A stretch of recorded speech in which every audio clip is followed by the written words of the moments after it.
across America. Live, this is Point of View.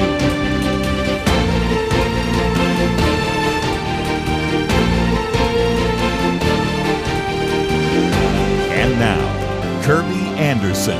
Thank you for joining me. I think you will enjoy this conversation. And as we mentioned yesterday, we are going to be talking with Jonathan Tepper. He is the Chief Investment Officer at Private Capital and also the founder of Variant Perception, individual that has worked in the financial area for many years. As a matter of fact, has produced a number of bestsellers that perhaps you're familiar with, like Code Red and Endgame. More recently, The Myth of Capitalism, Monopolies, and the Death of Competition. But his new book, which is coming out next week, Shooting Up, a memoir of love, loss, and addiction, really tells his background. And as I mentioned yesterday, he was a Rhodes Scholar, one of two individuals out of North Carolina to be in a competition, eventually one of the 32 individuals to actually go to Oxford as a Rhodes Scholar. So we're going to be talking about that later, but we'll certainly talk about the fact that his family were missionaries, and it really gets us into the question of addiction, heroin addiction in particular, AIDS, and much more. So, Jonathan, welcome to Point of View. Well, thank you very much for having me as a guest. I appreciate it. Let's, if we can, obviously get the story out. And part of it is to take you back to the missionary parents that you had and the opportunity to reach out to a community that was dealing with an issue that we've talked about here on Point of View so often, and that is the issue of addiction and ultimately individuals that you knew dying of AIDS. Yes, my parents were Christian missionaries and moved to Madrid, Spain in 1983. And initially they had wanted to work with university students, and my father wanted to be a university chaplain. But they settled in a very poor neighborhood, San Blas, that had one of the highest rates of heroin use in Europe, if not the highest. And they just started helping young men and women on the street, trying to get them out to rehab centers outside of Madrid because there were so few in Madrid. And ultimately, my parents felt called to start a drug rehab in Madrid, and they did, and it started in 1985. And almost all the early addicts had shared needles and then became HIV positive. Yeah. And they became like older brothers and sisters to me. Well, and again, you start the program and the particular discussion in your book about looking out for, I guess it's pronounced Yonkers, which were the addicts, because at the time wanted to provide to them an alternative, an evangelistic outreach. Can you speak to that? Yes. So in English, obviously, you have the word junkie, and then the Spaniards sort of turned it into Spanish and called it a yonki.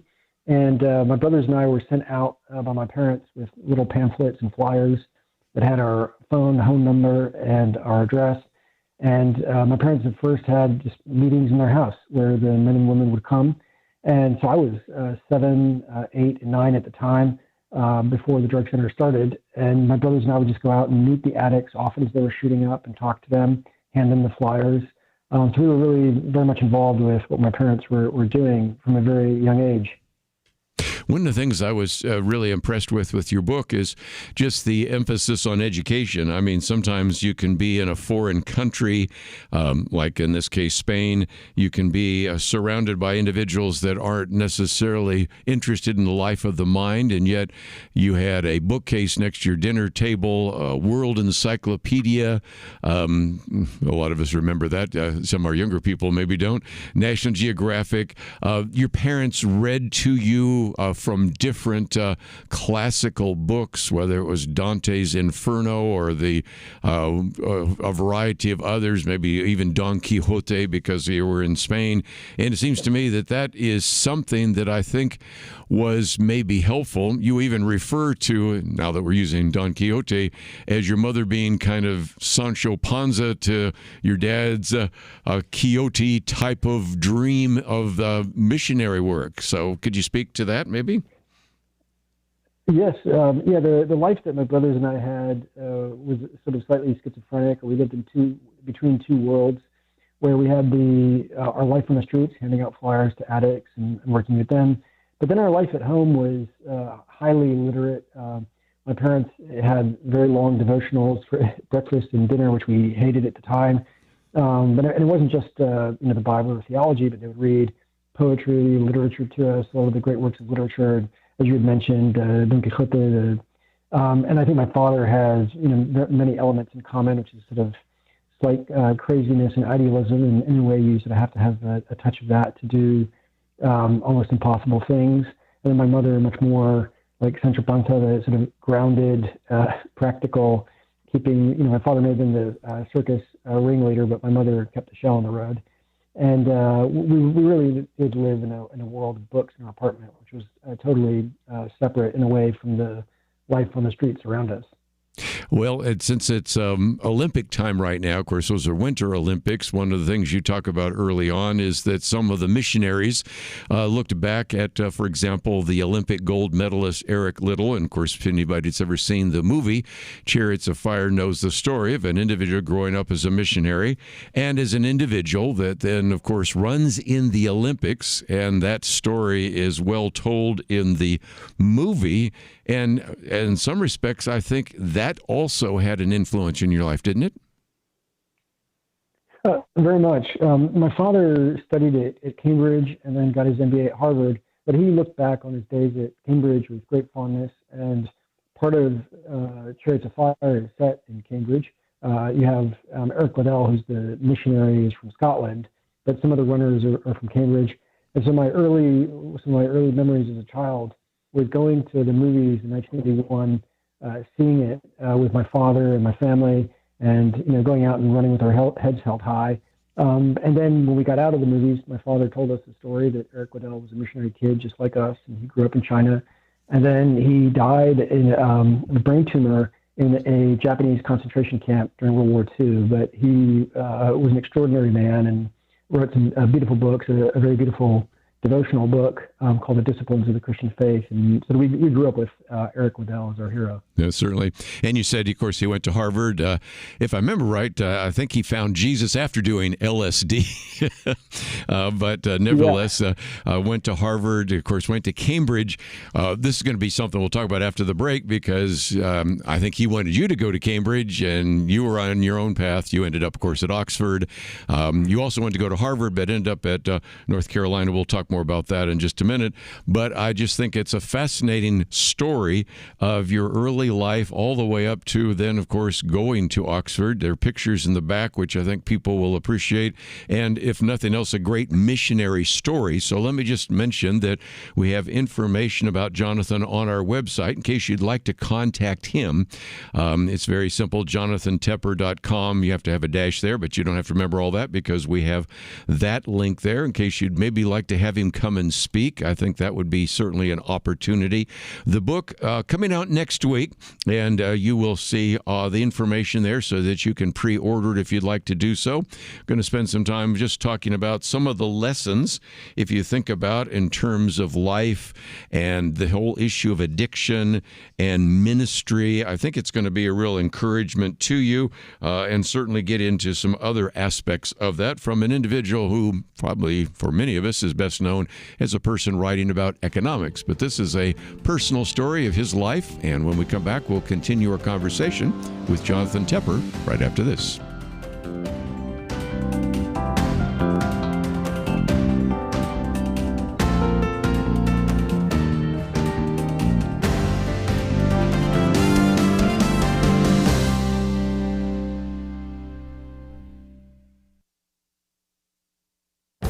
This is Viewpoints with Kerby Anderson. Andrew McCarthy recounts the first time he encountered sports gambling. As a deputy U.S. Marshal, he learned about it from Henry Hill, who was later portrayed in Martin Scorsese's Goodfellas. The amount the mob made from the Boston College basketball point-shaving scandal would be a rounding error today in the world of online sports gambling. The Internet revolution and a 2018 Supreme Court ruling has turbocharged legalized gambling. A few decades ago, it wasn't as easy to bet on sports. Now you just need a credit card and a few taps on your smartphone. Nearly $150 billion was wagered last year.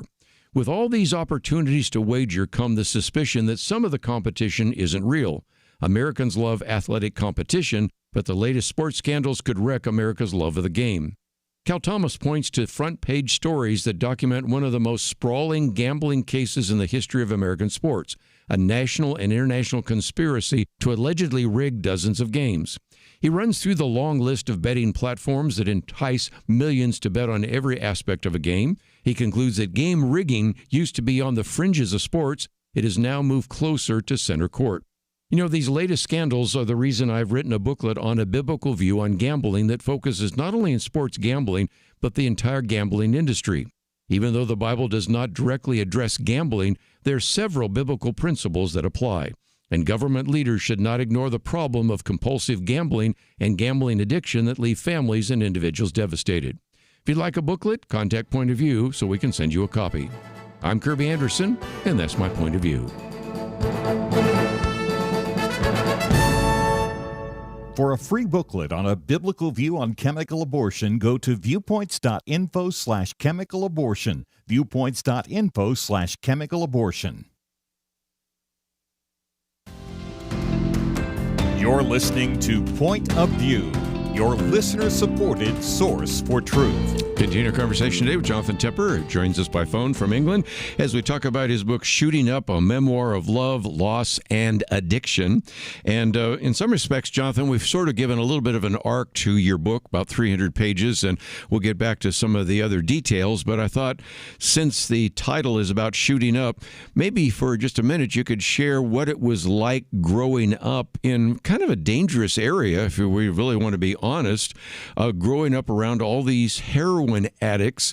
It's a ministry, but it was a dangerous one, wasn't it? So when I was very young, I think I just accepted the world as it was. And so my parents had gotten us involved in what they were doing. And my brothers and I thought it was a fun, fascinating adventure. And, my parents told us that we didn't have drugs or money, so the addicts wouldn't have much interest in us. But, many of these men and women had been criminals, had spent time in jail. I was particularly afraid of one of the addicts, Mahara, whose nickname was Crazy. Mm-hmm. A dealer had stuck a gun in his face once, and he grabbed a barrel and stuck it in his mouth and dared the dealer to shoot. So he was a little bit crazy, and he used to squeeze my hand, and it hurt. But my other best friend, Hamdi, had been a getaway driver for bank robbers. It was definitely a world where people stole, and there was quite a lot of violence to get money for drugs. But my brothers and I think overall, at the time at least, tended to view it more of an adventure than anything. And friends reading the book often are horrified to think that we were involved in the work that my parents did at that young age. Well, again, missionary work sometimes is dangerous, even if it's in a place like Spain. Let's talk about AIDS, because that's certainly something that runs there as well. There's a part where your parents set you down and explain what AIDS is. And I think all of us can remember a time when we first heard about acquired immunodeficiency syndrome and the whole issue of AIDS. And of course, they're warning you not to pick up a needle. Not that I think a kid would. I think you already sort of knew that. But that itself probably added to that. It's one thing to be around heroin addicts and to wonder what they might do. It's quite another to wonder, is it possible that I could get HIV? Could I end up being a statistic in the AIDS epidemic? So I remember vividly when my parents told us about the AIDS virus, HIV, because we had been playing out late, and I thought they were calling us into the living room to punish us for being late for dinner. Mm-hmm. But they told us about the virus, and at the time, we didn't know anyone who necessarily had it because the addicts had not gotten tested yet. But they explained to us how it was transmitted through bodily fluids and through blood and exchanging the needles. And they told us to keep on treating everyone absolutely normally, giving the Spanish women addicts a kiss on both cheeks and hugging everyone. And so I think at that time in 1985, the scientists and doctors did know how it was transmitted and how it wasn't transmitted. Right. Mm-hmm. But society at large, and even many family members of people who were infected and sick, were often afraid to touch their own relatives and treated people who were HIV positive as lepers and social pariahs, unfortunately. Well, again, one of the things you do talk about is being taught by your parents about acquired immune deficiency syndrome. That, at the time, was a death sentence. You do talk about shortly thereafter, about a year or two after, we had an AIDS test. And again, the parents were telling you not to handle syringes. You probably knew that anyway, but you needed to hear that. But over time, now you are interacting with individuals that do come down with AIDS, and you've got some pretty poignant pictures in the back of the book of those who are emaciated and those kinds of things. So I'd love to get your thoughts about, the grief that you went through, the loss of individuals, maybe even the fear, because that was a very significant part of your book as well. Yes, the addicts had almost all shared needles at some point in time with their friends, and in some cases they'd been in jail, and there was like one or two syringes for like a cell block. So the virus spread very quickly, and almost all the early generation of addicts who entered the program, who had become like older brothers and sisters to my brothers and me, became infected and then died of AIDS. And the peak of deaths in Spain was 1994 or 95, which is the year I went off to college. Yes. So I went off to college not knowing whether I would see my friends or not. And in many cases, I did not see them or was not able to get back before they died. Yes. But the first addict in the program, Raul, was like an older brother to us. And I used to visit him in the hospital very often. He had married Jenny, who was a New Zealand missionary, and he really was like family. And it was absolutely heartbreaking and marks your life when you're young to see those closest to you suffering from something that was a death sentence like that. And some of them were hoping that they would play for, the Madrid soccer team, or of course they called it football, which I think is what we should be calling it anyway. But it seems to me that you began to realize very early on that some of those individuals who could have played someday for Real Madrid instead end up having a death sentence, and there was nothing that you could do and nothing anyone could do to save their lives. So talk about your parents' ministry, because I've seen in the past when of course, this program, Point of View, has been on for basically 52, almost 53 years. So in some respects, we've gone through this, and we saw at the time when Christians first confronted AIDS, some said, well, let me go in and be the hands and feet of Jesus, but be careful so that I don't get it. And others have said, AIDS is so scary, I'm running the other direction. Your parents chose the former rather than the latter. Can you speak to that? Yes, I think if you look at Jesus' example in the Bible, you see that he healed and spent time with the lepers and the sick. He's with the Samaritans who were outcasts. He's with tax collectors and Roman soldiers. And I think that the story of Jesus effectively is showing love to the outcast, going where other people don't want to go. And my parents tried to live out day to day, showing that love and empathy to people that were outcast at the time, and at the time when it was gays in the United States or intravenous drug users in Spain, people looked down on those who suffered from AIDS, and there were some Christians who truly showed love and empathy and lived out their faith, and then there were others who sort of blamed the people suffering from AIDS, as if it was a punishment from God, and then others who simply preferred to stay away. But my parents' response, it was always to show more love and try to spend as much time with the people in the hospitals and support them and love them as possible. And it does seem to me that is one example that shows how different the Christians were. We've talked about this before with others, that one of the things that led to the rise of Christianity in the Roman Empire is that if you were sick, you'd be left out on the street. If you were a child that wasn't somebody in the family that wanted, maybe especially the father, you'd be left out there. And the Christians would come and minister to individuals who were sick. They would adopt children that were left out on the street. And as a result, even the pagans look around and saying, I wouldn't do that. I certainly wouldn't go to my death in the arena over my faith. And yet there's something very unusual about that. And I think your parents and you really stood out, because in the midst of an AIDS crisis, you said, instead of running away, we're going to get involved. Yes, and I think that ultimately one of the good rules of writing is show, don't tell. And one of the maxims that my parents would always repeat to us was, from St. Francis of Assisi, which was preach the gospel at all times, use words if necessary. And I think it's sort of showing effectively rather than telling, which is what it communicates to people that there's genuine love and compassion. Talking about the book Shooting Up, we're going to take a break. Jonathan Tepper with us. He is the author. The book's coming out next week. And if you'd like to know more, you can go to the website, pointofview.net. You can contact him as well. Maybe you'd like to hear more of his story, have him come and speak. If you'd like to get a copy of the book, you can pre-order it. Might be a little harder to get right away because, again, it is published by Little Brown in the UK and by Infinite Books here in the United States. And so we've made it easy for you to get a copy if you would like to do so. Let me also mention as you go to the website that one of the banners that is up right now is so that you can get, and I'll hold it up here for those of you watching online, a copy of my booklet, A Biblical View on Gambling.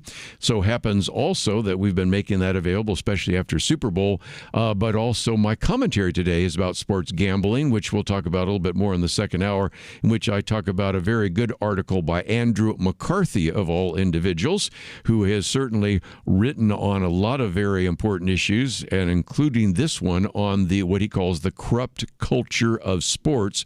One more concerned about legalized gambling. You don't necessarily always know whether or not that particular game was on the up and up, and so there are just a lot of concerns that people have raised about sports gambling. Talked about it yesterday. It's a topic even Bill Maher addressed on his program, and we'll come back in the second hour and get into it a little bit more detail as well. Let's take a break, though. We'll come back and talk more about Shooting Up right after this. It almost seems like we live in a different world from many people in positions of authority. They say men can be women and women men. People are prosecuted differently or not at all, depending on their politics. Criminals are more valued and rewarded than law-abiding citizens. It's so overwhelming, so demoralizing. You feel like giving up, but we can't. We shouldn't. We must not. As Winston Churchill said to Britain in the darkest days of World War II, never give in, never give in, never, never, never, never yield to force, never yield to the apparently overwhelming might of the enemy. And that's what we say to you today. This is not a time to give in, but to step up and join Point of View in providing clarity in the chaos. We can't do it alone, but together, with God's help, we will overcome the darkness. Invest in biblical clarity today at pointofview.net or call 1-800-347-5151.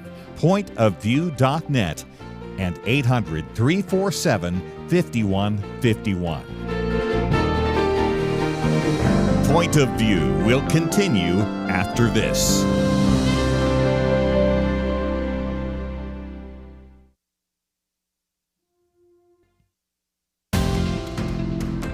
You are listening to Point of View. The opinions expressed on Point of View do not necessarily reflect the views of the management or staff of this station. And now, here again, is Kerby Anderson. Privileged to have with us for a little bit longer Jonathan Tepper as we again talk about his book coming out next week, Shooting Up, a memoir of love, loss, and addiction. And Jonathan, getting into your story, I thought for just a minute I would review some of the books that your parents actually read to you. I have a commentary coming out soon on the importance of parents reading to their children.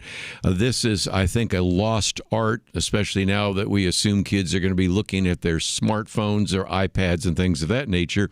But in some place you said, we listened while my parents shared light readings, joke intended, from texts like Dante's Inferno, Divine Comedy, Thomas à Kempis, The Imitation of Christ, John Bunyan's Pilgrim's Progress, St. Augustine's Confessions, and The City of God.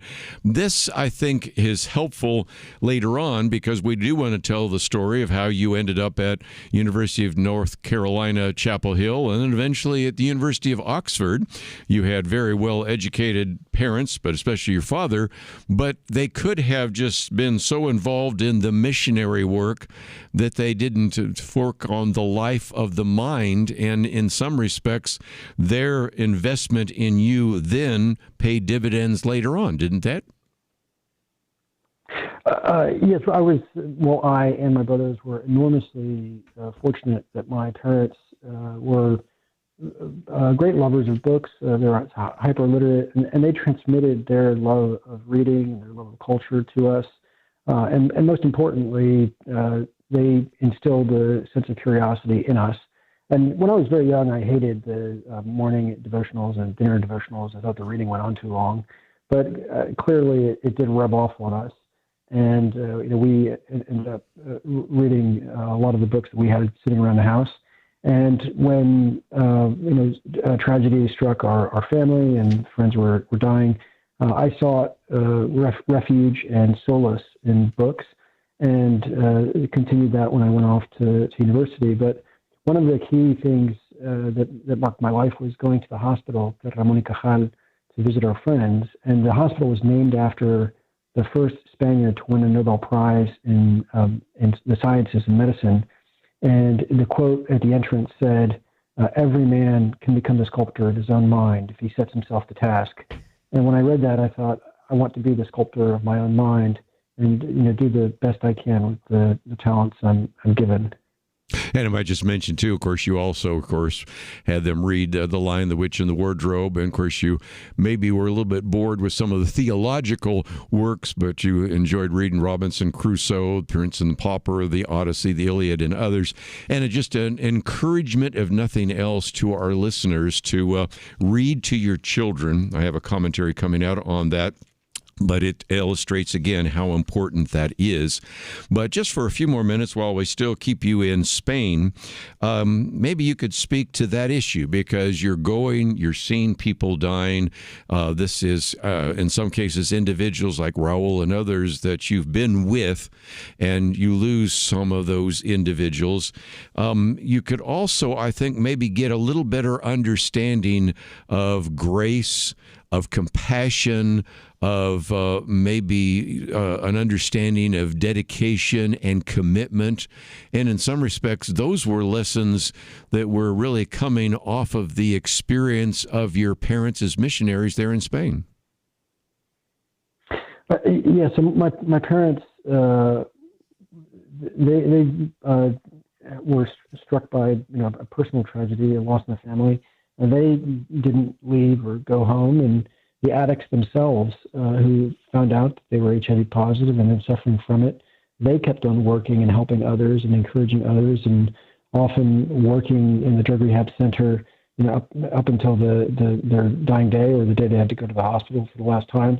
And it was truly inspiring to hear them speak at church services when they were talking about finding love and grace and meaning and compassion for others. It wasn't something that was simply dry or academic. It was something that they lived out day to day, and that really affected me and marked me. And I found it profoundly inspiring to see the way that my dear friend, and it was like an older brother, Raul, lived his life, inspiring others. And the last thing he said before he died, when he was in the hospital bed, was, if we do not surrender, we will overcome. And he's always transmitting hope and love to others. Let's, if we can, maybe just talk about the fact that, as you said in the book, being a son of a minister was like being a child of a sitcom dad. He's your dad, but once a week he appears as the father in another family, in another's home. Everyone feels like they know him. Being a preacher's kid, difficulty. And so I thought maybe you could speak to that issue. But also, I remember you were talking about the fact that in some respects you hated being a Christian with all of what you call the crackpot ambassadors for Christ. I'm sure that there are people in this country that have never been missionaries, but whose parents were in ministry, or maybe the father was the pastor, that had the same feeling. Can you speak to that issue? Because that's something that surfaces in your book as well. Yes, and I could have written hagiography or tried to whitewash my parents or myself, and there's too much of that, I think, particularly in Christian literature, which is meant to teach or preach rather than necessarily sort of be honest and present the world as it is. But if your parents are lawyers or doctors or engineers, it doesn't really affect your life at all in many ways. But if you're a preacher's kid or a missionary's kid, your family is very much tied in with the mission of the community. The congregation often comes before the family, and you're meant to live and be an example of your parents' work and faith. Whereas it's not at all like that. You're not meant to be a model lawyer if your parents are lawyers. And so I think preachers' kids, some react very poorly to it or have bad experiences. Others do very well. And it really is a mixed experience. I didn't like it at the time because I often felt the congregation took up more of my parents' time and were more important to my parents than my brothers and me. In retrospect, it all turned out well, and I can admire my parents' desire to help others. But it would be dishonest not to discuss that with the reader. And then the second part of your question on the crackpot ambassadors. Yeah, well, and let's just talk about that because you had one prominent individual saying AIDS is the wrath of God upon homosexuals. And here you are ministering to people struck with AIDS. So I could certainly understand why you were reacting that way. Yes, and I think that clearly hypocrisy is present in all areas of life. It's just not just that Christians are hypocrites and the rest of the world isn't. But I think that quite often there are Christians who don't live out the values of Jesus with the Sermon on the Mount. And my parents particularly disliked and despised televangelists because generally it was flattering their own ego, putting their own name in the ministries, asking poor and middle-class Christians to send money to them when they're already wealthy, and then certainly, saying that it's God's wrath on the gay community, when death and disease touch us all. And surely, if the gay community were the lepers of the 1980s, which I think they and the intravenous drug users were as well, then surely if Jesus were alive today, he would be trying to minister to them and to show them love and be with them. And so I think that was part of the reaction that I wrote about in the book. Well, and again, I appreciate your honesty because, as you said, we don't have to whitewash some of this. There were some mistakes that were made, and we would hope that people would learn from some of those. And certainly, if we're going to talk about love and loss and addiction, if we're going to talk about care and compassion, we certainly need to do so. So I'm going to take a break, and when we come back, I thought we do need to get you to college. And again, you were hoping you'd make it to Harvard, but you made it to the University of North Carolina, Chapel Hill.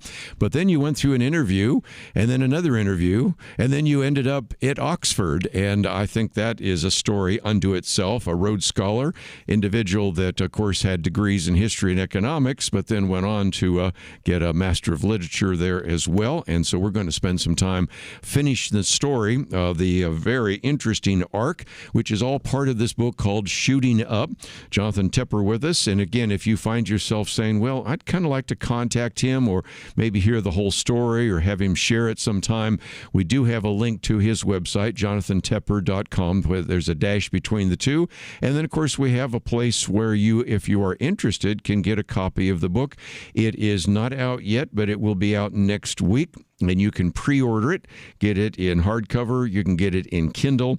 I've got an advanced reader copy, but I think the final will be very similar to that, about 300 pages, and some great resources and an encouragement, maybe even something you'd want to share at a missions conference or maybe a variety of other opportunities that you could either use it individually or collectively. So, again, the book is entitled Shooting Up, a memoir of love, loss, and addiction. We'll come back and finish off right after these important messages.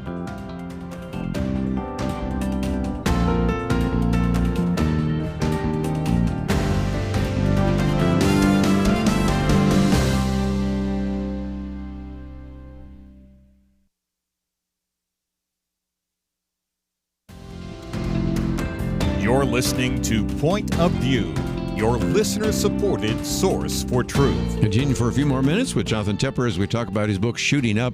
And one of the things you talk about is what a difference between growing up in Madrid and the idyllic contrast of Chapel Hill, North Carolina. Chapel Hill, as you said, a bucolic town of 30,000, Franklin Street, the only main street. Nearly all the businesses close at 5 o'clock. Very different different than parents, grandparents, children, alcoholics, drug addicts, others, all in the parks of San Blas. And in some respects, you found yourself in a very different community than the one in which you grew up. Yes, I went to college in 1994, and at the time, that was the peak of death from AIDS. And so I really did feel, not only was I isolated and away from Madrid, a city that I loved, it's like, over 4 million people at the time, but I was also away from my friends at a time when I didn't know if I'd get to see them again. And in Spain, I'd always felt very proudly American. And then, like it happens with missionary kids, or more broadly, what are called third culture kids, where you're an expat or growing up abroad. And when I went back to the United States, I realized, even though I sounded and sort of looked vaguely American, I didn't really know the U.S. at all, and I didn't really share almost anything culturally with a lot of Americans.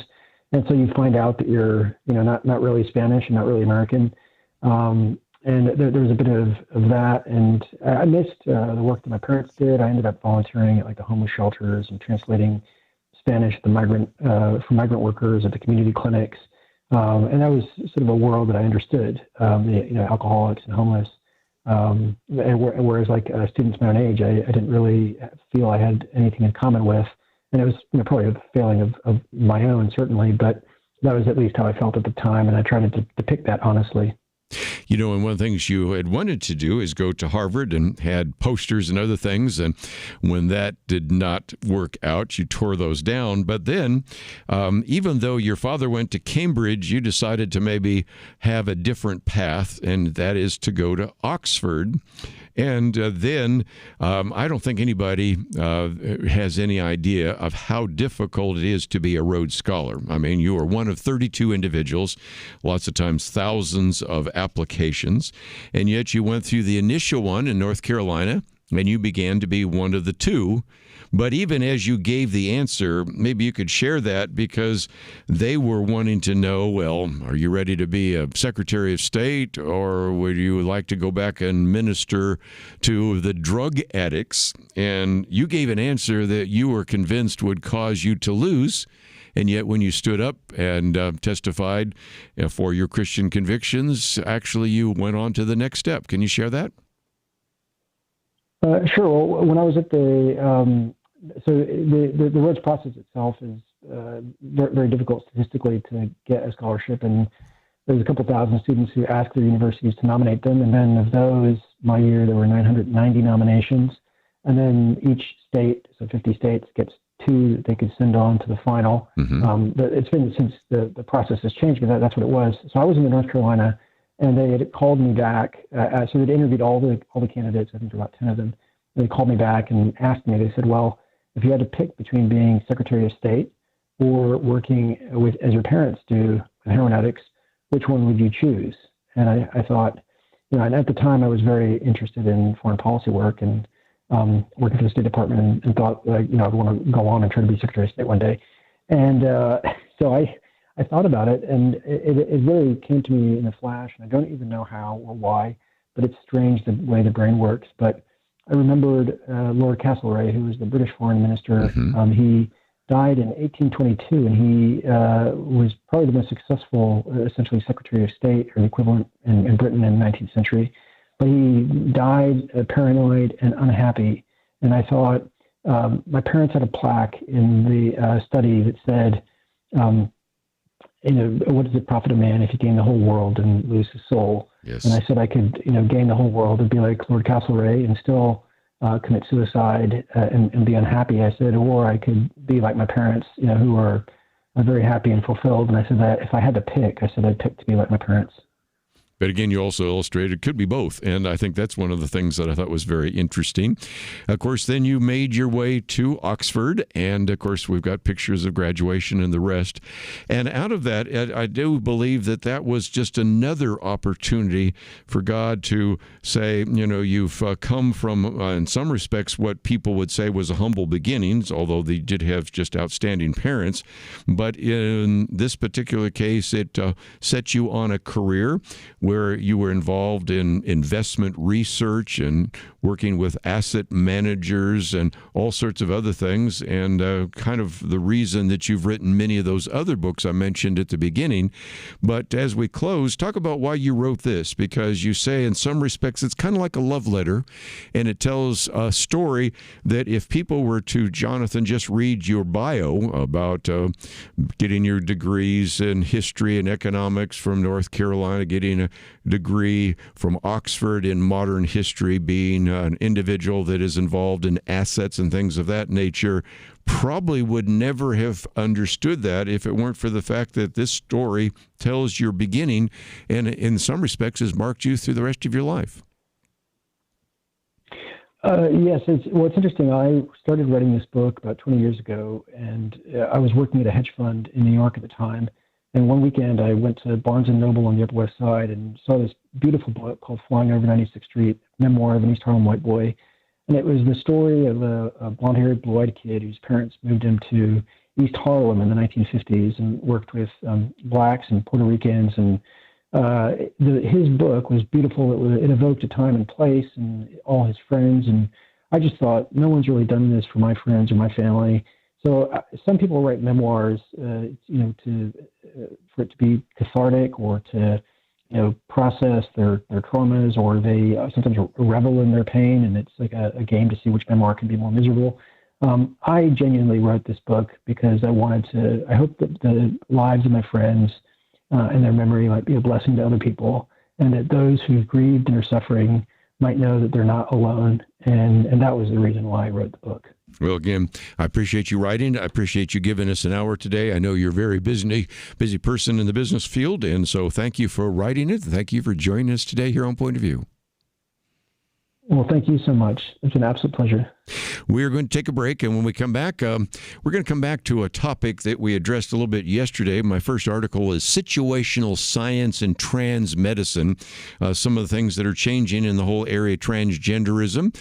Then, because it is, of course, Black History Month, our good friend Colonel Alan West has written about that, and I think you will benefit from that. And that also leads into this ongoing debate in the Senate right now about whether we should have voter ID and a variety of other issues. So quite a bit to cover in the second hour, but if you would like to know more about this particular book, you can find it on the website at pointofview.net. Let me just mention Mike Viewpoint's commentary today is on sports gambling, and of course the booklet that we've been making available to those of you that are interested, and I'll hold it up again for you. Again, if you would like to get my booklet on gambling, that is certainly the case. And of course the commentary today is on sports gambling. We have, of course, all sorts of other action items there as well as a video. And don't forget, there's ways in which you can sign up to receive our Pray for America, our Point of View highlights on Spotify. We have a link there. We have a link, of course, to the Apple Podcast. We have 3 different podcasts. Lots of great resources available. But if you find yourself saying, this was an interesting interview, maybe we could use a part of it in a missions outreach. Maybe this would be an encouragement to people doing ministry in some difficult areas in various parts of the world. I think this book might be an encouragement to them. Let's take a break. We have a lot to cover. We'll be right back. In 19th century London, 2 towering historical figures did battle, not with guns and bombs, but words and ideas. London was home to Karl Marx, the father of communism, and legendary Baptist preacher Charles Spurgeon. London was in many ways the center of the world, economically, militarily, and intellectually. Marx sought to destroy religion, the family, and everything the Bible supports. Spurgeon stood against him, warning of socialism's dangers. Spurgeon understood Christianity is not just religious truth, it is truth for all of life. Where do you find men with that kind of wisdom to stand against darkness today? Get the light you need on today's most pressing issues delivered to your inbox when you sign up for the Viewpoints commentary at pointofview.net/signup. Every weekday in less than 2 minutes, you'll learn how to be a person of light to stand against darkness in our time. It's free, so visit pointofview.net/signup right now. pointofview.net/signup. Point of View will continue after this.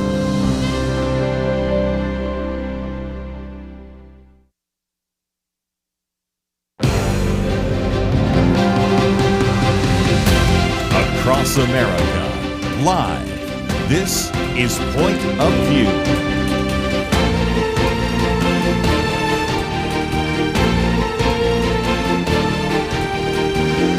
And now, Kerby Anderson. Second hour today, we're going to spend some time, first of all, talking about this issue of transgenderism. I'll hold up our booklet on a biblical view on transgenderism. Came out a couple of years ago. We will certainly update it in large part because of the book that we talked about yesterday, which was by, Kathy Cook as well as Jeff Myers, Raising Gender-Confident Kids, Helping Kids Embrace Their God-Given Design. Even when this particular booklet came out, we had already done some interviews with, for example, Abigail Schreier, Irreversible Damage, The Transgender Craze, Seducing Our Daughters. That one came out in 2021. Also, you had Ryan Anderson's book came out a few years before that, When Harry Became Sally, responding to the transgender movement. And had, of course, an interview we also did with Andrew Walker on God and the transgender debate. So certainly that is some of the content. Since then, of course, we've had what was called the Cass study. There have been some other very significant revelations. And most importantly, as I pointed out yesterday, and I thought Jeff Myers picked up on it, you have a court case now that has changed all of that. So to try to put some of that in perspective for just a minute, and then we're going to move on to some other topics, I posted as our first article one by Scott Hoganson, in which he called it Situational Science and Trans Medicine. Now, you have to back up for just a little bit because he reminds us that 60 years ago, Joseph Fletcher wrote a book called Situation Ethics. I'm familiar with that, and I think most individuals growing up in the 60s and 70s and 80s were. I think we have young people today that certainly practice it, but probably don't even know the name Joseph Fletcher, don't even know that sometimes it's referred to as situation ethics. In graduate school, I even was required to read a book by Joseph Fletcher in which he applied some of that to the issue of bioethics. But this whole idea of situation ethics was the idea of the new morality, and that is that we could now make decisions about what is right and wrong based upon the situation. As I sometimes jokingly say, you take the 10 Commandments, thou shalt not steal, usually. Thou shalt not bear false witness, usually. Because the idea was sometimes this situation would allow you to break one of those kind of cardinal moral principles. Now, interestingly enough, as Scott Hoganson says, situation ethics is kind of a squishy concept. You can imagine that because one person's situation is different than another person's situation. And it could even, as he points out there, according to the BBC, be used to approve of all sorts of evil acts. Situation ethics, for example, the BBC said, teaches that particular types of action don't have inherent moral value.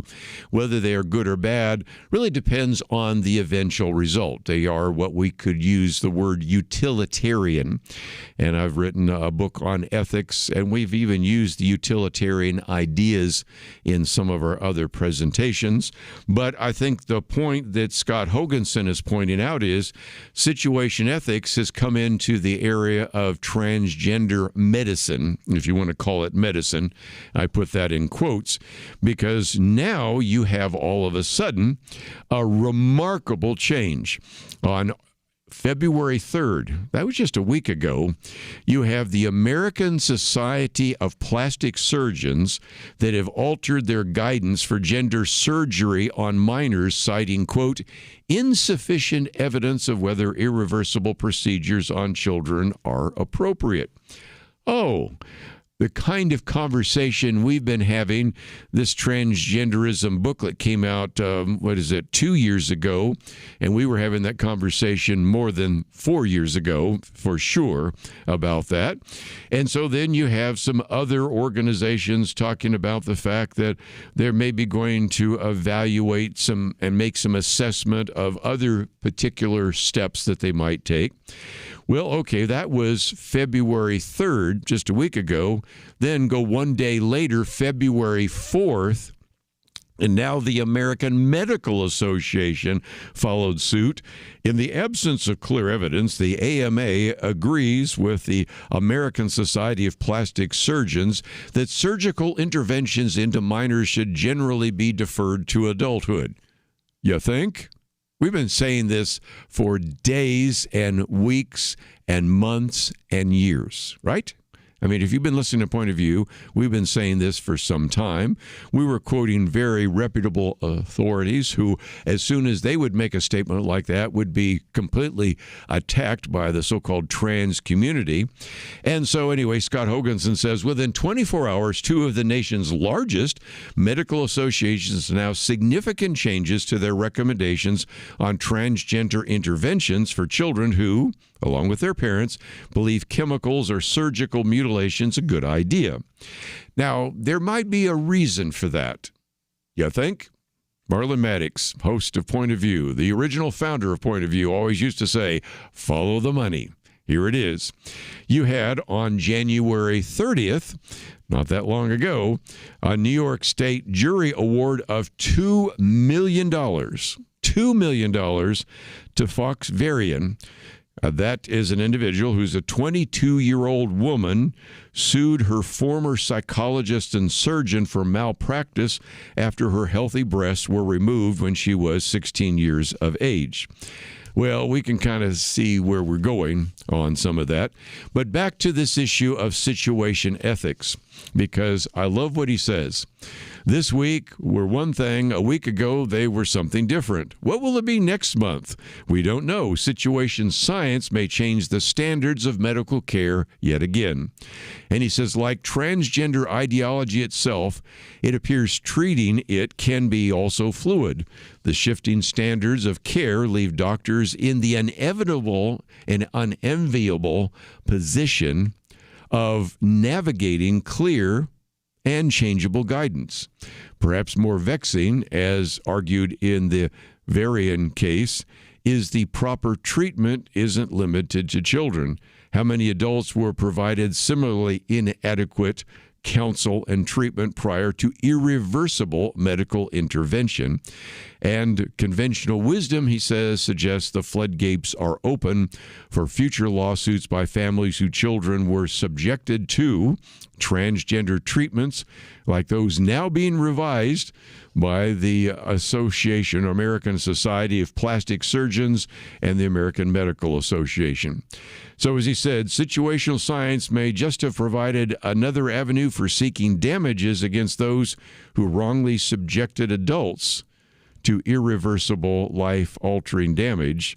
For sure, it has provided it, of course, as I say, to the children. We talked about this before. We talked about some of the lawsuits. Dr. Merrill Matthews, who'll be with us on Friday, actually did an interview a while back, you might remember, with a lawyer bringing some of these suits. I suspect many more are coming. And if you wanted to maybe have at least a sense of vindication for some of the things we've been talking about, some of the things you've been talking about, some of the things probably you have been saying to your friends, your neighbors, your coworkers, your children, that is certainly the case. So the first article here, Situational Science and Trans Medicine. I posted it for you, maybe to pass on to others. And we'll be back right after this.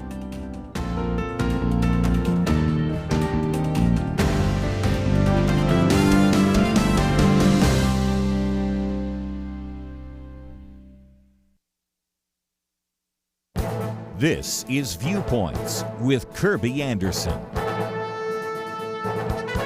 Andrew McCarthy recounts the first time he encountered sports gambling. As a deputy U.S. Marshal, he learned about it from Henry Hill, who was later portrayed in Martin Scorsese's Goodfellas.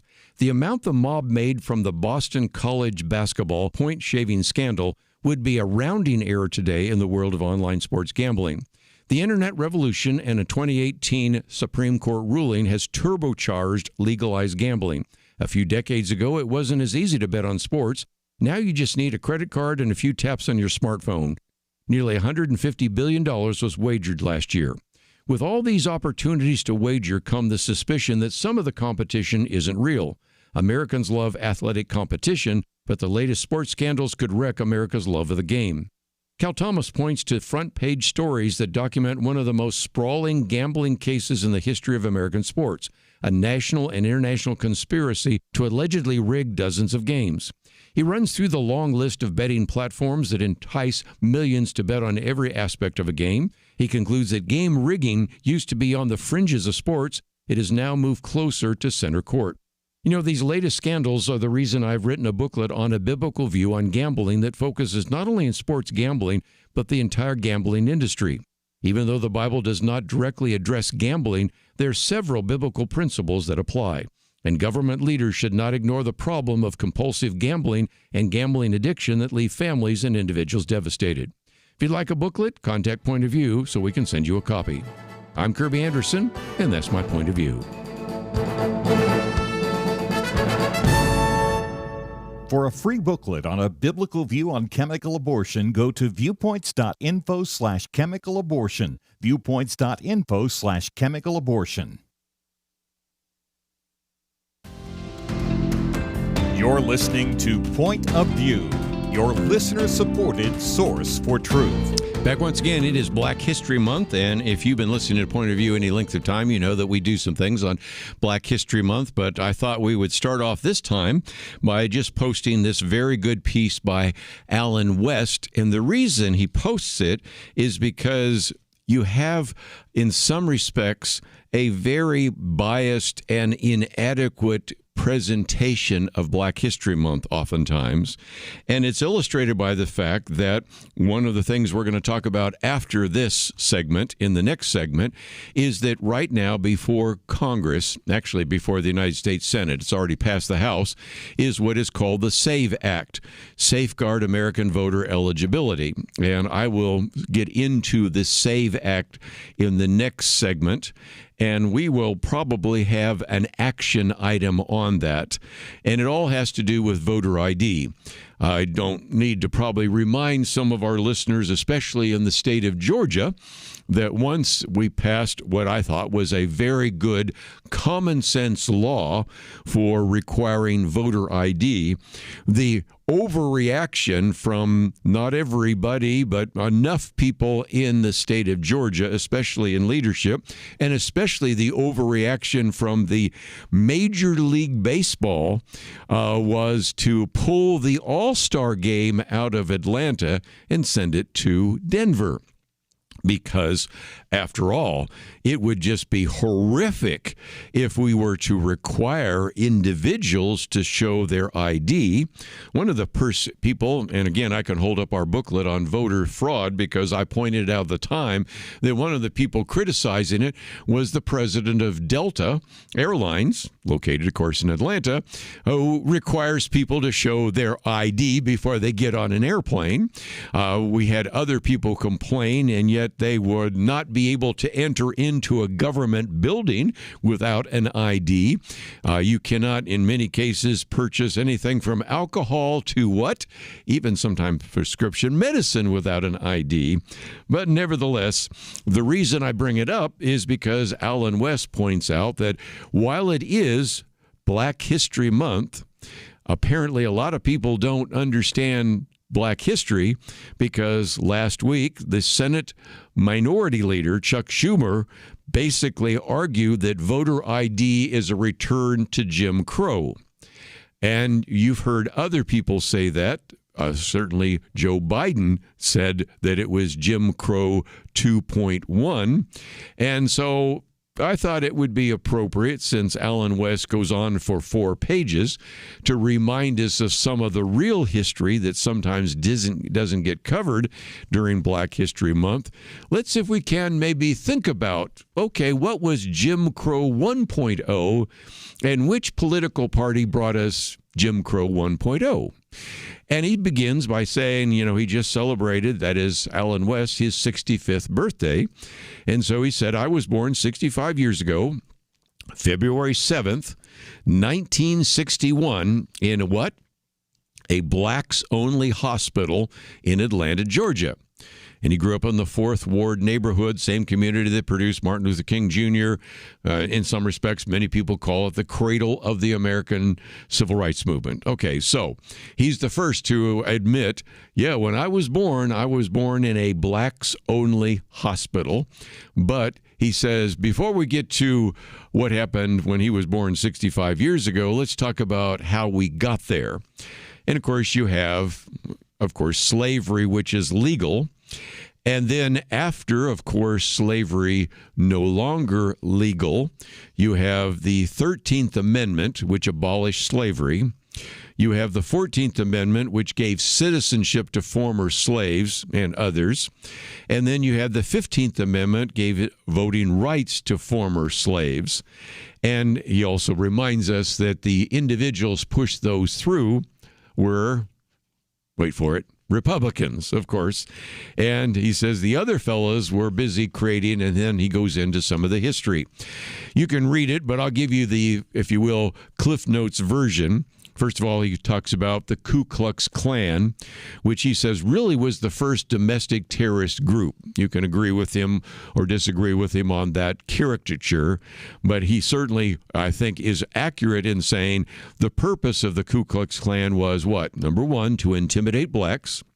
Number two, to restrict them from enjoying their newfound freedom, he says. And number three, to prevent them from participating in elections. If you look at some of the early Republicans elected from the South, they were African American. And it was very easy to see where this was going to go if indeed you were convinced that they should not be allowed to vote. So very quickly, in the Democratic-controlled southern states, and he says from 1876 to 1965, that's where you have the Jim Crow laws and how they were implemented in a number of ways. And even in 1896, when the Supreme Court had a chance to address this issue in Plessy versus Ferguson, it established what he calls the absurdity of separate but equal, which is why he was born in a separate but equal hospital in 1961. Of course, we know it wasn't, but there is where you had separate but equal. We had segregation, you had separate but equal, everything from water fountains to restrooms, all sorts of things. And again, if that history is taught, sometimes we tend to leave out who was pushing that, and that's why we have this history lesson given to us today by Colonel Allen West.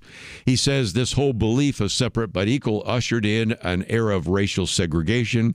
Reason why I was born in a separate but equal hospital. As a little boy, I remember driving down south to visit my grandma and seeing separate but equal bathrooms, but also in terms of electoral disenfranchisement.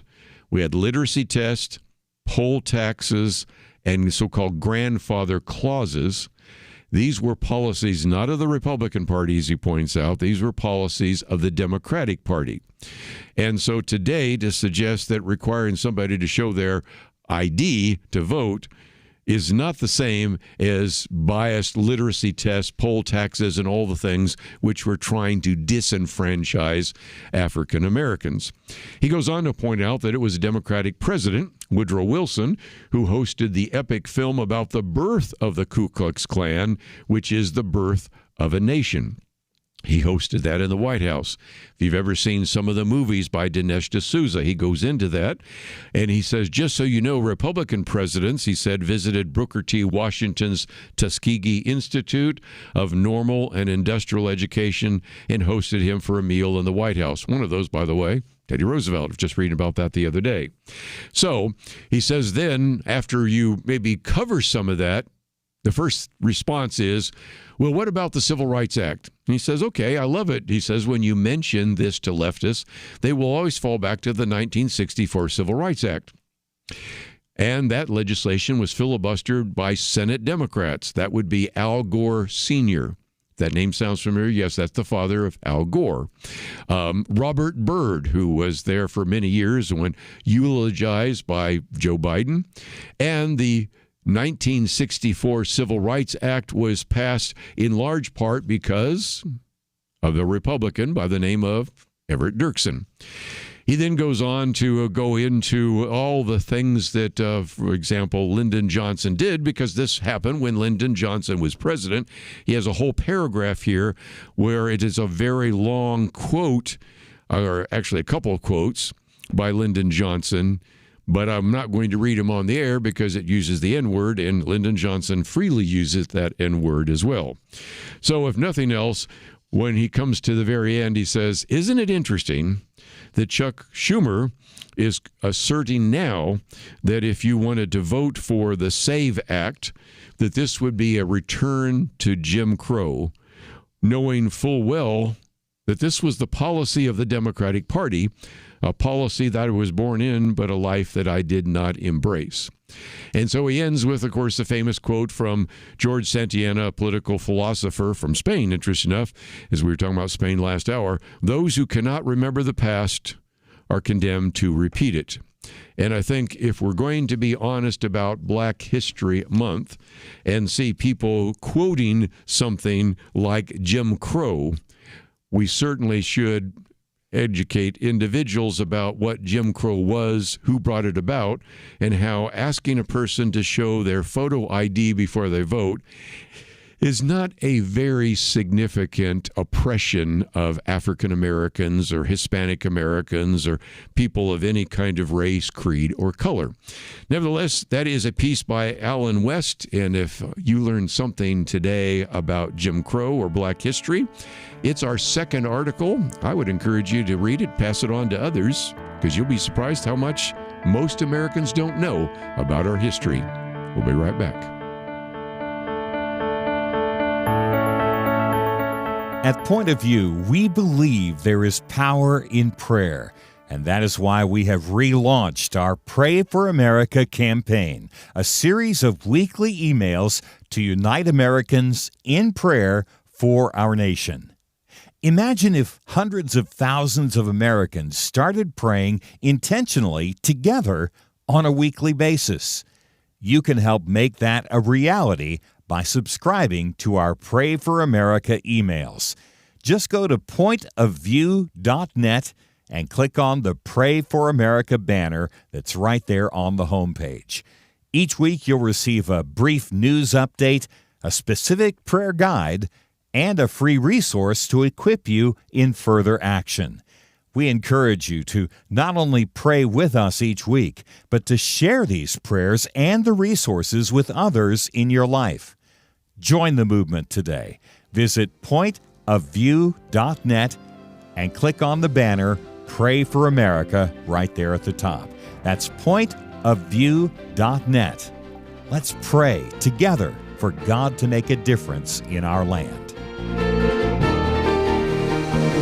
Point of View will continue after this.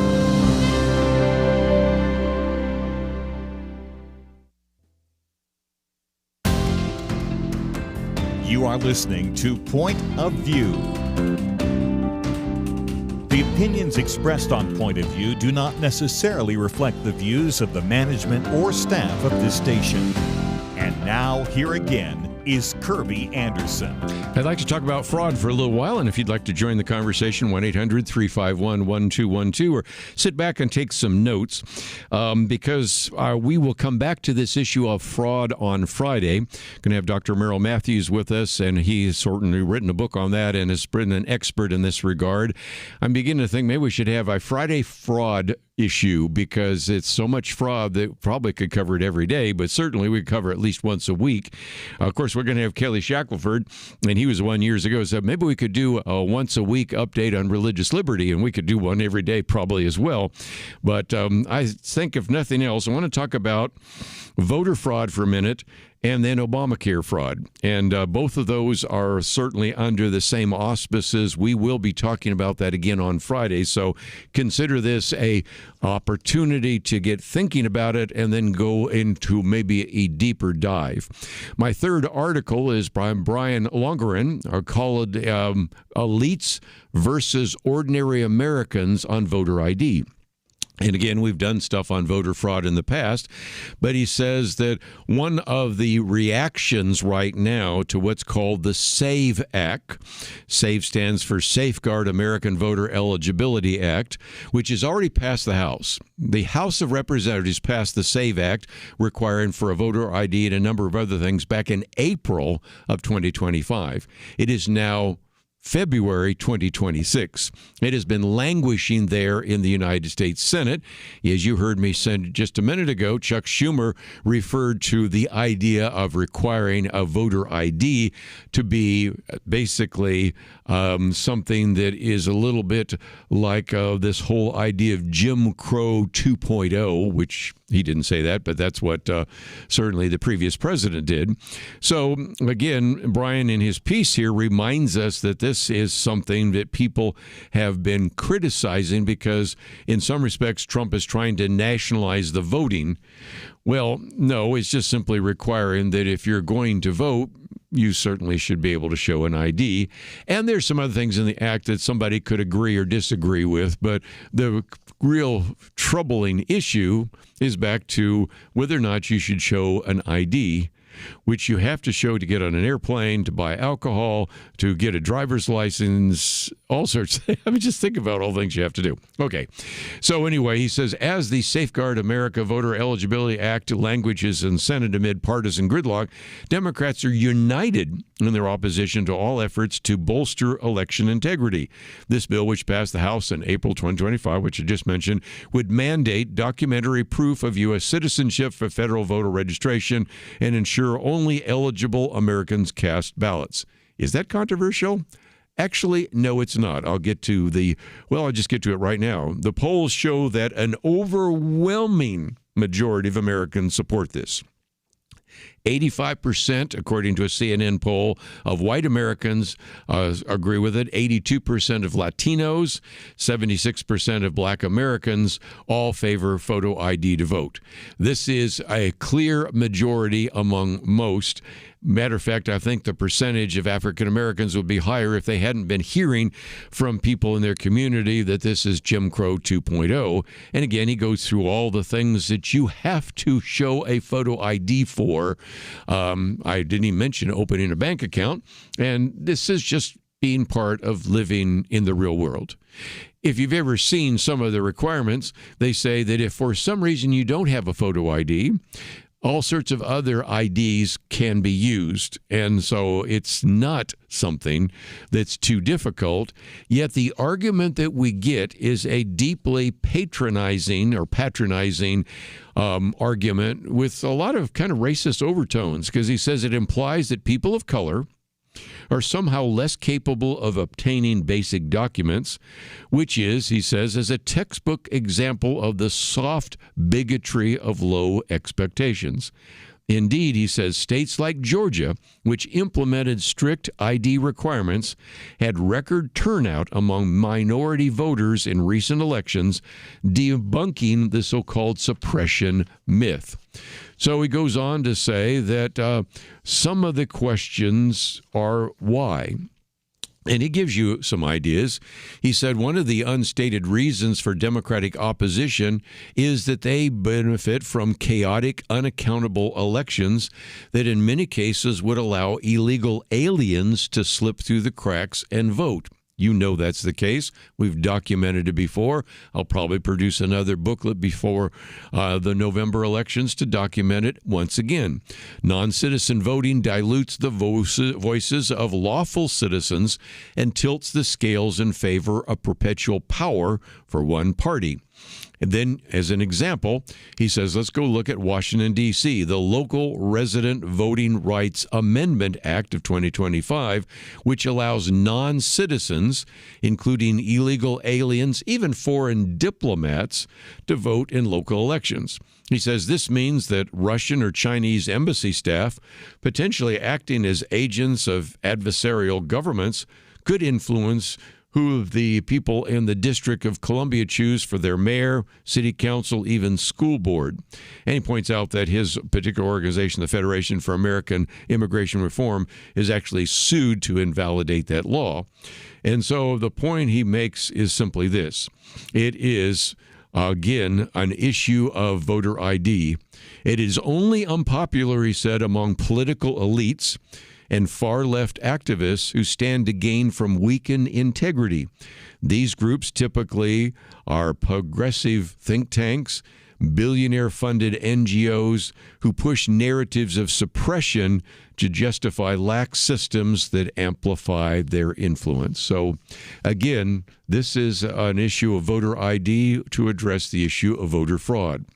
Let me take on another one, and we will again cover this in more detail because Dr. Merrill Matthews is certainly an expert in this field.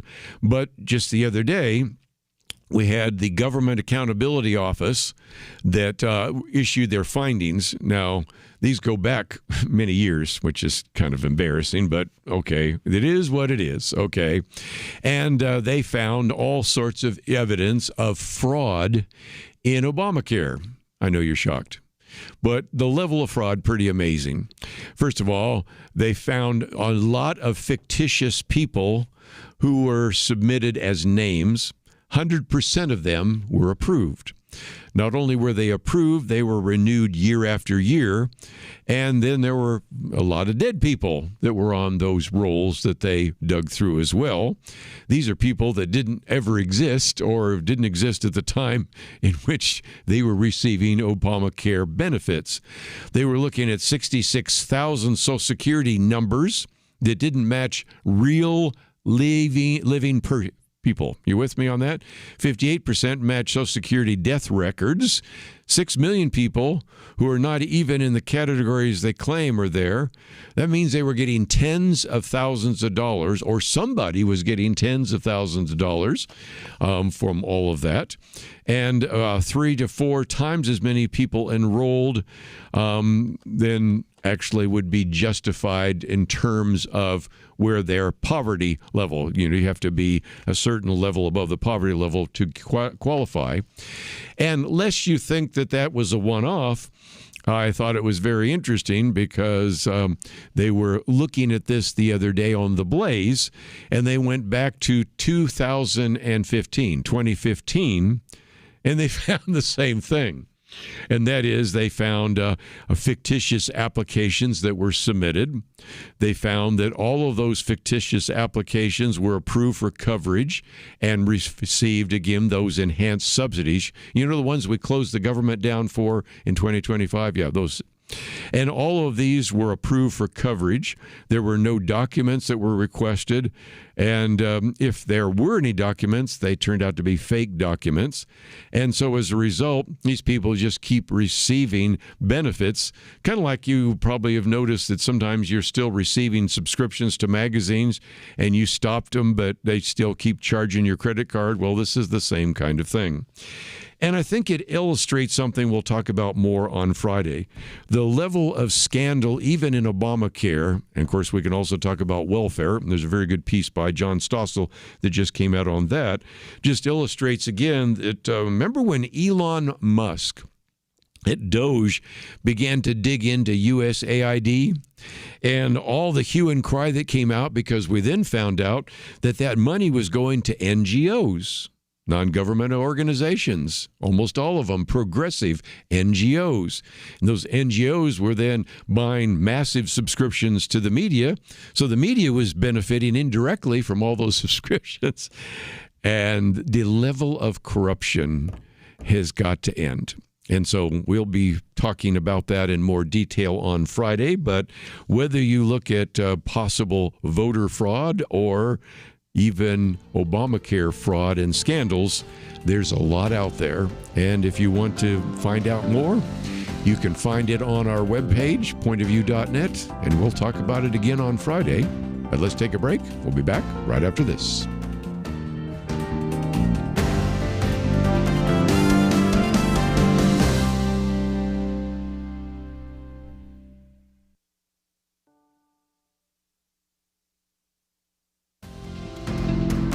You're listening to Point of View, your listener-supported source for truth. Back for a few more minutes, going to talk about the media, but let me just, as a program note, mention that tomorrow Liberty McCarter is going to have Julie Miller in, talking about science and technology, and then John Trent. I think you will appreciate those conversations. Then on Thursday, we'll come back to this idea of Black History Month and some of the things we need to learn.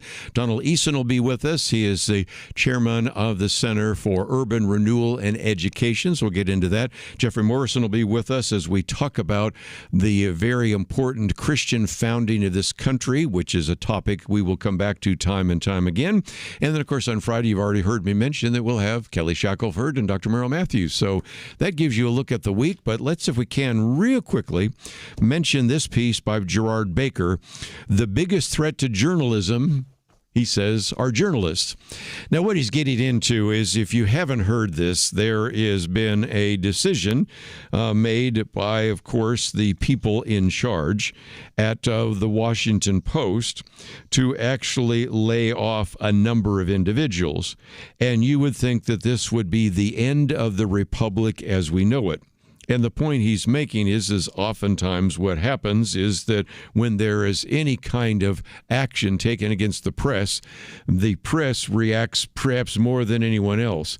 There are layoffs taking place all the time in America, but when all of a sudden journalists have to hit the streets, oh, well, then it's a crisis you've never seen before. But it kind of brings us back to this booklet I'm holding up that we've done before on media bias. Because in some respects, as he points out, the Washington Post, known for democracy, dies in darkness. And the implication is that if we didn't have some of the people at the Washington Post, or of course you could also talk about the New York Times or a few other places, holding aloft a light for freedom, then we would just eventually fall back into this authoritarian age. It would be the dark Middle Ages. But I think, and he doesn't say this, Gerard Baker doesn't say this, but I will, some of the best journalism done lately has been done by a 20-year-old with a cell phone. Have you noticed this? He's the one that broke some of the scandals up there in Minneapolis. Not reporters at the Washington Post, New York Times, not CNN, not MSNBC, not even, frankly, even Fox News or people like that. It just illustrates again that maybe some people in the mainstream press are taking themselves just a little too seriously. But nevertheless, he says, I don't want to add here to all the things written for the Washington Post after its latest round of contractions. He says, I have friends and talented former colleagues trying to restore the Post, and I wish them well. I won't join in the gloating of some critics at the hundreds who have lost their jobs. Good people will be plunged into hardship, at least for a while. But I do want to take issue with the idea that it's sort of this heartless ownership or cruel management. Of course, the owner of Amazon also is the owner of Washington Post. I'll leave it at that. But he says what has happened to the Washington Post is in part what's happened to most traditional news organizations in the past 20 years, with the glowing exception of two. one of which he's writing for the for the Wall Street Journal, which is done quite well, which tells you something there. Because he says business models upended in the loss of advertising revenue, the proliferation of alternative sources of news, and increased specialization in audience choice. And so he says whenever these people gather, meaning journalists, and believe me, I've been to more such therapy sessions than I can count, the keening is loud and outwardly directed. They lament the factors that have led to their abandonment, led to their being let go. Social media disinformation, right-wing propagandists, Donald Trump, and again, he points out that he's no fan of some of that, but I think that's missing the point, because he says, let's just be honest for just a few minutes, and that is some of the media have been engaged in some of the worst disinformation or media distortions. And he gives you a list with all sorts of HTML links so you can follow them for yourselves. Some of them pretty familiar. The Russian collusion hoax, of course, that also is the Hunter laptop. All the COVID stuff and the vaccines and the virus, and it didn't come from China, and on and on and on. Didn't come from the Wuhan Institute for Virology. Black Lives Matter, all the scandals involved in this and all that.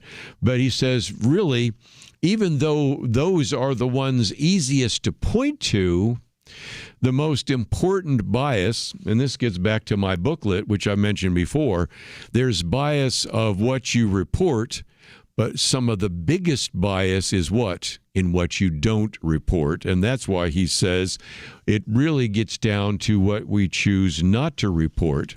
He says, like most people, I'm appalled by some of the scenes I've witnessed on America's streets in the past year.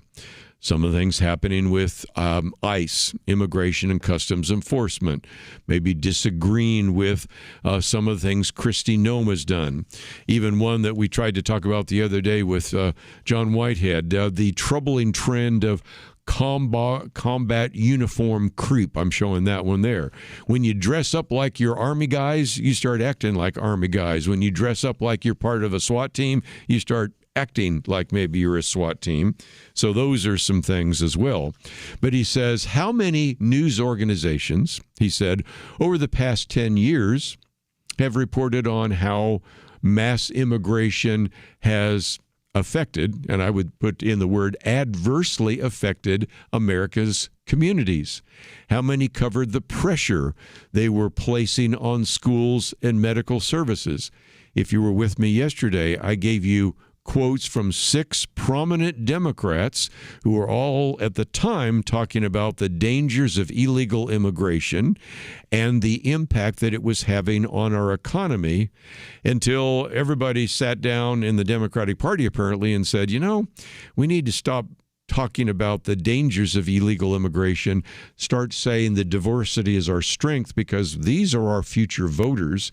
And as I pointed out, poor Bernie Sanders didn't get the memo, and for a while he was still out there on the stump talking about the dangers of illegal immigration and the impact that it's having, depressing wages of various blue-collar workers, the impact it's having on communities, on schools, on medical services. Everybody finally got to him and said, you got to stop talking about this, because we want more immigrants to cross the border, which they did under the Biden administration. And so he concludes with this comment: just when America most needs a trusted press to expose the excesses of a rampant executive, its practitioners have squandered their public faith. Because he's criticizing, of course, Trump, and he's criticizing some of the things that ICE has done. And so he's not necessarily a Trump supporter, but he recognizes that at a very significant time when you could be doing some of these stories on fraud, you could be doing stories about the impact that illegal immigration is doing. Yes, you're at least talking about some of the abuses of ICE. Yes, sometimes you're even talking about some of the abuses of the Trump administration. but most of the most significant stories that affect the paychecks of the people you want to buy your paper aren't being covered. And so I thought it was a good piece. What's the greatest threat to journalism? It may be journalists themselves, at least the mainstream journalist. We hope you think a little differently about Point of View, and we hope that we can be your trusted source for news and information. But again, you can go and find a lot of the material we've talked about today, the book Shooting Up, of course, my booklet on gambling, and all sorts of great resources, all of it available at the website pointofview.net. As always, I want to thank my engineer, and certainly want to thank Megan for her help engineering the program. Steve, as always, thank you for producing the program. We'll see you back here tomorrow, right here on Point of View.